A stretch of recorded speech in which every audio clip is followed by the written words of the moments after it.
Iran, Israel, America యుద్ధం తాత్కాలికంగా ఆగిపోయినట్టేనా? Iran supreme leader Khamenei దెబ్బకు ట్రంప్ దిగొచ్చిండా? పాకిస్తాన్ మధ్యవర్తిత్వంతో 3 దేశాల మధ్య తాత్కాలిక కాల్పుల విరమణ ఒప్పందం అయితే కుదిరినట్టు తెలుస్తా ఉంది మనకు స్పష్టంగా.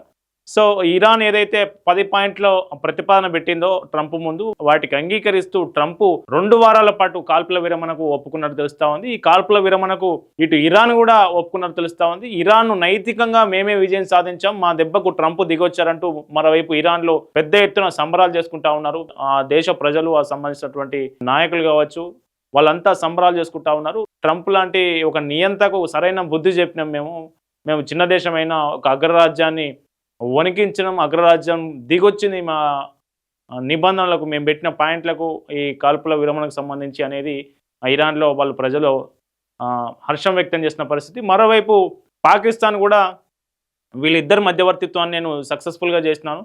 ఎవరైతే ఆర్మీ చీఫ్ మార్షల్ ఉన్నారో ఆసిఫ్ మునీర్ ఆధ్వర్యంలో పాక్ ప్రధాని షహబాజ్, పాకిస్తాన్ చొరవ వల్లే వీళ్ళిద్దరు కాల్పుల విరమణ ఆగింది, పశ్చిమాసియాలో యుద్ధం తాత్కాలికంగా ఆగింది అనే మెసేజ్ను పాకిస్తాన్ నుంచి వాళ్ళు వినిపిస్తూ ఉన్నారు. సో మొత్తానికి ఏం జరిగింది, అసలు ఏంటి, ట్రంప్ ఏం ట్వీట్ చేశారు, కాల్పుల విరమణ ఒప్పందంకి ఎందుకు ఒప్పుకున్నారు అనేది ఒకసారి ఈ వీడియోలో చూద్దాం. డొనాల్డ్ ట్రంప్ తన సోషల్ మీడియా ప్లాట్ఫామ్ ఉందిగా ద ట్రూత్, అందులో ఈ స్టేట్మెంట్ పెట్టాడు. Based on conversation with prime minister Shehbaz Sharif and field marshal Asif Munir of Pakistan and wherein they requested that I hold of the destructive force being sent tonight to Iran and subject to the Islamic Republic of Iran agreeing to the complete, immediate and safe opening of the Strait of Hormuz, I agree to suspend the bombing and attack of Iran for a period of 2 weeks. This will be a double-sided ceasefire. The reason for doing so is that we have already met and exceeded all military objectives and are very far along with a definitive agreement concerning long-term peace with Iran and peace in the Middle East. We received a 10-point proposal from Iran and believe it is a workable basis on which to negotiate. Almost all of the various points of the past contention have been agreed to between the United States and Iran, but a 2-week period will be allow the agreement to be finalized and consummated. On behalf of the United States of America as President, and I also representing the countries of the Middle East, it is an honor to have this long-term problem close to resolution. Thank you for your attention to this matter, President Donald J. Trump.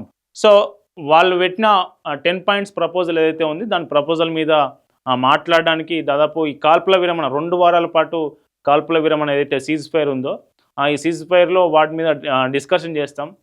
దీనికి పశ్చిమాసియా దేశాలు కూడా, middle east దేశాలు కూడా ఈ కాల్పుల విరమణకు సంబంధించి ఒక కంక్లూజన్ రావడానికి వాళ్ళ పార్టిసిపేషన్ కూడా నేను కోరుతున్నానంటూ డొనాల్డ్ ట్రంప్ ఈ ట్వీట్ చేశారు సోషల్ మీడియాలో. దీనికి ఇరాన్ కూడా స్పందించింది. On behalf of the Islamic republic of Iran, I express gratitude and appreciation for my dear brothers, prime minister of Pakistan Sharif and field marshal Munir for the tireless efforts to the end of the war in the region.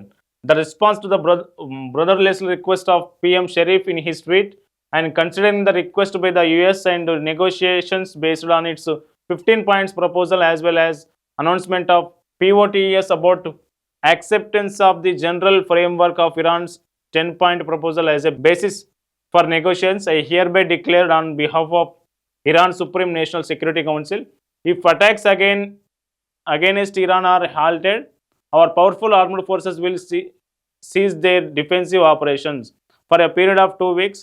Safe passage through the Strait of Hormuz will be possible via coordination with Iran's armed forces and with the due consideration of technical limitations.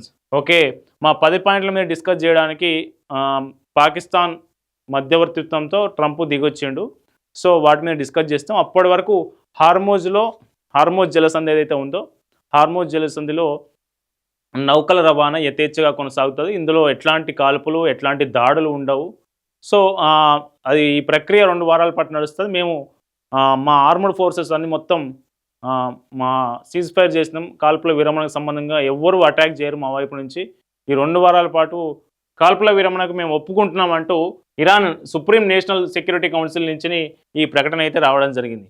So అటు Trump, ఇటు Iran, ఈ 2 దేశాలు స్పందించినాయి దీనికి సంబంధించి. మరోవైపు Israel ప్రధాని ఎవరైతే ఉన్నారో బెంజమిన్ నెతన్యాహు ఆయన కూడా స్పందించారు. సో ఇజ్రాయెల్ మీద, అమెరికా మీద ఇరాన్ దాడులు చేయకూడదు. దీనికి అమెరికా ఏదైతే 2 వారాల కాల్పుల విరామానికి ఒక డెసిషన్ తీసుకుందో డొనాల్డ్ ట్రంప్, దానికి మేము కూడా కట్టుబడి ఉన్నాం, మేము కూడా మద్దతు ఇస్తున్నామంటూ అటు నెతన్యాహు కూడా ప్రకటించడం జరిగింది. మొత్తానికి 2 వారాల పాటు యుద్ధం తాత్కాలికంగా ఆగిపోనుంది. స్ట్రెయిట్ ఆఫ్ హార్మూజ్ నుంచి నౌకల రవాణా సాఫీగా జరిగే అవకాశం ఉంది. ఇక పశ్చిమాసియాలో కొంత మనకి ఏదైతే ఈ డిస్టర్బెన్స్ ఉంది కదా, నౌకల రవాణా, ఆయిల్ సరఫరాకు సంబంధించి ఆ డిస్టర్బెన్స్ ఈ 2 వారాల పాటు తగ్గే అవకాశం ఉంటుంది. కానీ అయితే ముజ్తబా ఖమేని ఎవరైతే ఉన్నారో ఇరాన్ సుప్రీం లీడర్గా ఉన్నటువంటి ముజ్తబా ఖమేని మాత్రం ఆయన కూడా ఒక స్టేట్మెంట్ రిలీజ్ చేసిండు. ఆయన రిలీజ్ చేసినటువంటి స్టేట్మెంట్ను ఆ దేశ మీడియా సంస్థలు చదివి వినిపించాయి. ఆయన ఏమన్నారంటే ఆ స్టేట్మెంట్ ఒకసారి నేను యాజ్ ఇట్ ఈస్గా చదువుతాను చూడండి. ఖమేని రిలీజ్ చేసినటువంటి స్టేట్మెంట్ ఏందో ఆ దేశ మీడియాలు చదివి వినిపించాయి. నేను కూడా చదివి వినిపిస్తాను చూడండి ఒకసారి. ఇది యుద్ధం ముగింపునకు సంకేతం కాదు, మా వేళ్ళు ఇంకా ట్రిగర్ పైనే ఉన్నాయి. శత్రు దేశాలు ఏ విధంగానైనా దురాక్రమణకు పాల్పడితే పూర్తి బలంతో ధీటుగా స్పందిస్తాం. అర్థమైంది కదా. ఇది యుద్ధం ముగింపు కాదు, తాత్కాలికంగా కాల్పుల విరమణ ఒప్పందం మాత్రమే. ఒకవేళ ట్రంప్ కానీ ఇజ్రాయెల్ కానీ ఏదైతే దాడులకు తెగబడే ప్రయత్నం చేస్తే మా వేళ్ళు ఇంకా ట్రిగ్గర్ మీదనే ఉన్నాయి, మేము ఆయుధాలతో సిద్ధంగా ఉన్నాం, 2 దేశాలకు చుక్కలు చూపిస్తామన్నట్లుగా ముజ్తబా ఖమేని వార్నింగ్ అయితే ఇవ్వడం జరిగింది దీనికి సంబంధించి. మరోవైపు అసలు 10 పాయింట్స్ ఏంటి, ఇరాన్ అమెరికా దగ్గర పెట్టినటువంటి 10 పాయింట్స్ ఏంటి, 10 పాయింట్స్లో ఏముందో ఒకసారి చూద్దాం. Statement by Iran's supreme national security council. The United states has accepted A humiliating defeat and agree to all of Iran cease fire conditions as a basis for future negotiations.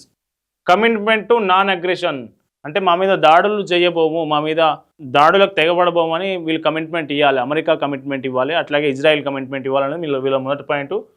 Continual Iranian control over the state of Hormuz. ఇప్పుడు ఏదైతే Hormuz జలసంధి ఉంది కదా, Hormuz జలసంధిలో ఇరాన్కే ఉన్నది కదా నియంత్రణ, Hormuz జలసంధి మీద ఆ ఇరాన్ నియంత్రణ అట్లాగే కొనసాగించాలనేది రెండో పాయింట్.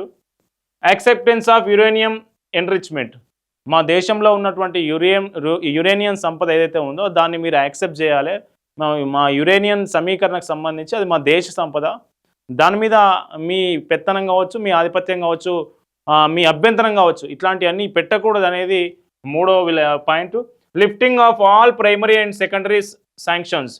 సో ఇప్పుడు ఏవైతే మనకు బేస్లు ఉంటాయి కదా, అమెరికాకు సంబంధించినటువంటి బేసులు వీళ్ళ మీద దాడులు చేయడానికి సిద్ధంగా ఉంటాయి కదా, వాటిని అక్కడి నుంచి లిఫ్ట్ చేయాలనేది నాలుగో point. Termination of all resolutions of the UN securities council and the IAEA board of governors. So ఐక్యరాజ్య సమితిలో ఏవైతే రిజల్యూషన్స్ పెట్టారో, మాకు ఇరాన్కు వ్యతిరేకంగా పెట్టారో ఆ రిజల్యూషన్స్ మొత్తం విత్డ్రా చేసుకోవాలి, వాటన్నిటిని తీసేయాలనేది మిగతా point. Payments of compensation for Iran మీ వల్ల, అమెరికా వల్ల నష్టపోయింది కనుక మేము చాలా నష్టపోయినాం, సో దాన్ని మొత్తం కాంపెన్సేట్ చేయాలి, అంటే మాకు పరిహారం ఇవ్వాలి, యుద్ధం నష్టపరిహారం ఇవ్వాలి. అది ఏ రూపంలో ఇవ్వాలో కూడా వీళ్ళు ఒక స్టేట్మెంట్లో చెప్పడం జరిగింది. అదేంటంటే హార్మూజ్ జలసంధి ఉంది, హార్మూజ్ జలసంధి ఉందా పోయే షిప్పులకు మేము టోల్ వసూలు చేస్తాం, ఆ టోల్ రూపంలో మళ్ళీ మేము ఏదైతే నష్టం యుద్ధం వల్ల నష్టపోయినామో దాన్ని పరిహారం తీసుకుంటామనేది వీళ్ళ point. Withdrawal of American combat forces from the region, అంటే అమెరికా ఫోర్సెస్ ఏవైతే మా రీజియన్ చుట్టూ ఉన్నాయో వాటిని వెంటనే విత్డ్రా చేయాలనేది ఏడో point. Cessation of war on all fronts. So ఇది యుద్ధానికి సంబంధించి ఇట్లాంటి కీలక పాయింట్స్ అన్ని ట్రంప్ ముందు పెట్టింది ఇరాన్. దీని మీద మన నెగోషియేషన్స్ ఎట్లా జరుగుతాయి, చర్చలు ఎట్లా జరుగుతాయో చూడాలి. మరోవైపు ఈ నెల 10వ తేదీ రోజు ఇస్లామాబాద్లో మీరు ఇస్లామాబాద్ రండి, అట్లాగే ఇరాన్కి సంబంధించి సుప్రీం లీడర్ కూడా మీరిద్దరు వచ్చి మా ఇస్లామాబాద్లో మాట్లాడండి, ఇస్లామాబాద్లో మధ్యవర్తిత్వంగా మేము వహిస్తున్నప్పుడు మీరిద్దరు మాట్లాడుకోండి, శాంతియుతంగా యుద్ధానికి ముగింపు పలుకుదాం, మీరు చర్చలకు రండి అంటూ పాకిస్తాన్ ప్రధాని షహబాజ్ 2 దేశాలకు ఒక కబురు అయితే పంపడం జరిగింది. దీని మీద ట్రంప్ వైట్ హౌస్ ఏమని చెప్పిందంటే ఈ నిర్ణయం ట్రంప్ మాత్రమే తీసుకోగలరు, మేము దీని మీద ఆలోచిస్తున్నామంటూ వైట్ హౌస్ నుంచి ఒక స్టేట్మెంట్ వచ్చింది. ఇటు ఇరాన్ నుంచి కూడా ఇంకా పూర్తి స్పష్టత రాలేదు. మళ్ళీ నిజంగా ఈ నెల 10వ తేదీ రోజు ఇస్లామాబాద్లో చర్చలు జరుగుతాయా, చర్చలు జరిగితే ఆ చర్చల్లో ఏం జరగబోతా ఉంది, యుద్ధం మళ్ళీ స్టార్ట్ అవుతుందా 2 వారాల తర్వాత, లేదు ముందుకు అట్లే ఆగిపోతుందా యుద్ధం ఇప్పటితో అనేది చూడాల్సి ఉంది. మరోవైపు ఈ యుద్ధం కాల్పుల విరమణ ఒప్పందం ప్రకటన ఎప్పుడైతే వచ్చిందో వెంటనే క్రూడ్ ఆయిల్ ధరలు దిగిపోయినాయి, దాదాపు $110 వరకు, ఒక బ్యారెల్ ముడి చమురు ధర $110 వరకు ఉండగా దాన్ని ఇప్పుడు $95లకు చేరుకుంది. సో క్రమంగా ఈ కాల్పుల విరమణ ఒప్పందం నేపథ్యంలో అటు స్టాక్ మార్కెట్లు కూడా కొంత పాజిటివ్ సానుకూల పవనాలతో ముందుకెళ్తున్న పరిస్థితి కనిపిస్తూ ఉంది. సో వీళ్ళ యుద్ధం మేమే గెలిచామన్న సంబరాలు అయితే ఇరాన్లో కొనసాగుతా ఉన్నాయి. మన విజువల్స్లో చూడొచ్చు.